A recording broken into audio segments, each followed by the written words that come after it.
Excuse me! Taxi! This is the 77 WABC minicast. We have Joe Concha. Of course, you can hear him every weeknight here on 77 WABC, 9 to 10 p.m. We love him. And, you can't make this up, Joe. We were just talking earlier, by the way, with Beth Van Dyne. And one thing she brought up, and this troubled me. She said that she was at the airport today. They did a big press conference talking about why people are waiting in lines. And she said a lot of the people there didn't realize that it's the Democratic shutdown because maybe they're watching some on the mainstream media and clearly they're not getting the message out. Who's to blame? It's such a great point, Rita. And by the way, I'm not worthy for being on with you right now. 11 Gracie Awards. Wow. Oh, thank you. Oh, thank you, Joe. You're like the Meryl Streep of radio. I mean, how do I keep up with this? Listen to that applause. Wow, the crowd's going crazy. Good Lord. And by the way, Joe, And I got 0 Oscars. But he has an Oscar nomination. But you get a little piece of the Gracie. And obviously we all share in it because it's for Katz and Cosby. So give me the toe. Give me the big toe on it. I'll be happy with that. You got the toe. Thank you, Joe. Love you. Thank you, sweetie. Done deal. I'll share a story from my daughter's soccer game over the weekend, and people were talking about flying and the airports and how they had trips coming up. And they were talking about why is the government shut down? They're using it as a broad term and not saying why did Democrats shut down the government. Therefore, why aren't TSA workers there? Why are there lines that are going out the door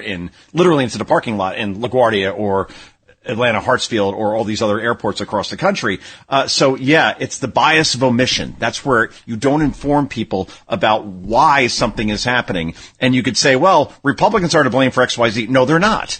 They want to fully fund the government like they did in December. And instead, Democrats want chaos. They want fear because there's an election coming up. And literally now, Donald Trump is playing 4D chess, putting ICE agents into the busiest airports, 14 of them. And Hakeem Jeffries, who may be the House Speaker after the elections in November, said that ICE agents, if they go into airports, they may literally start killing people. That's all they have at this point. Horrible. But yeah, his argument is they've killed people in the past, like, a woman that drove a car into an ICE agent. So they'll probably just turn it into a turkey shoot. You're online, you're waiting to go on a flight with your kids, and suddenly ICE is going to open fire. He literally said that on CNN, and they didn't even push back, guys. That's amazing. And CNN didn't even push back. And that's, it just goes, like you said, it shows the desperation that they're at, that they're willing to say anything. Now, here's another doozy, Joe Concha. Yeah.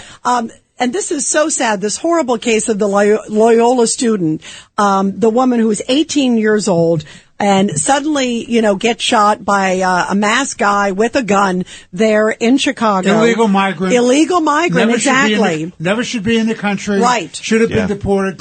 And when he was in jail, should have been kept in. And so you have the Biden federal authorities and the local Chicago authorities. They're responsible. And who's Pritzker blame? He blamed Trump. Did you hear this one, Joe? He said that it's shameful of Trump to politicize it. That's his reaction to the shooting. To politicize it. Right, because he is at fault. And that's why go ahead, John. At Hyatt, the Pritzker family has him out of the company because they don't want him to ruin the company. I believe that, yeah. And instead he'll run for president.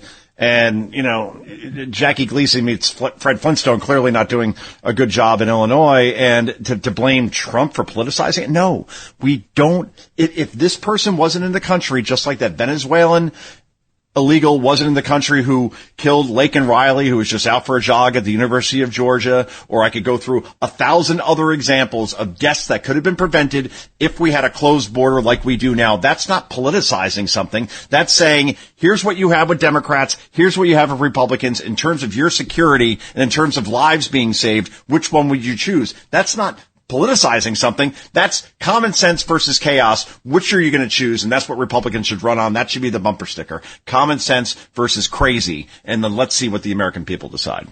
Joe, this is Craig Eaton. But you know what? The Republicans need to get this message out. We only have how many months left before the election? We need to vociferously and strongly tell the American people what the Democrats are doing and why they're failing us.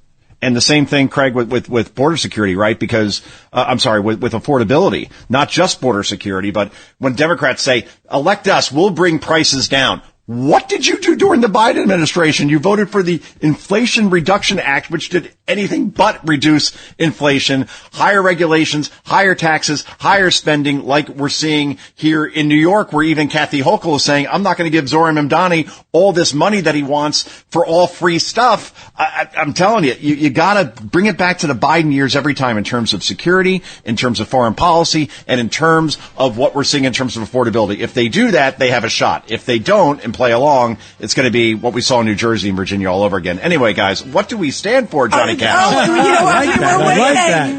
Truth, justice, and the American way. Thanks, Joe. Thanks, Joe.